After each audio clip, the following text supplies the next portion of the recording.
चलिए आज आपसे इमरजेंसी फंड की इंपॉर्टेंस के बारे में बात करते हैं।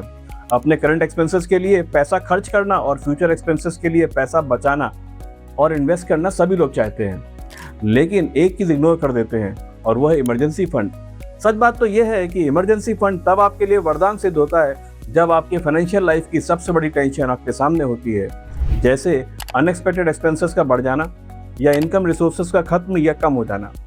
अचानक जॉब चली जाए, मेडिकल इमरजेंसी आ जाए या बिजनेस स्लो हो जाए और फिर आपको मजबूरी में अपने वर्षों के जमा किए हुए इन्वेस्टमेंट तोड़ने पड़ जाए।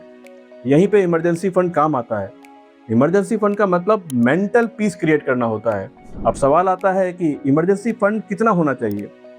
तो अगर आप सैलरीड हैं तो कम से कम 6 मंथ्स के एक्सपेंसेस के बराबर, अगर आप बिजनेसमैन हैं तो 12 महीने तक के एक्सपेंसेस का बफर जरूरी होता है, और अगर आपकी फैमिली रिस्पॉन्सिबिलिटी और ज़्यादा है तो और ज़्यादा स्ट्रॉन्ग इमरजेंसी फंड रिजर्व होने चाहिए।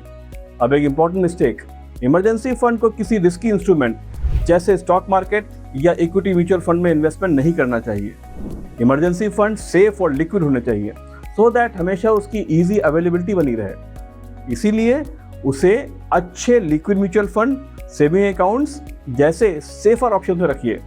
देखिए, इमरजेंसी फंड आपको बोरिंग लग सकता है, लेकिन क्राइसिस के टाइम यही आपको डेट, स्ट्रेस और पैनिक डिसीजन से बचाता है।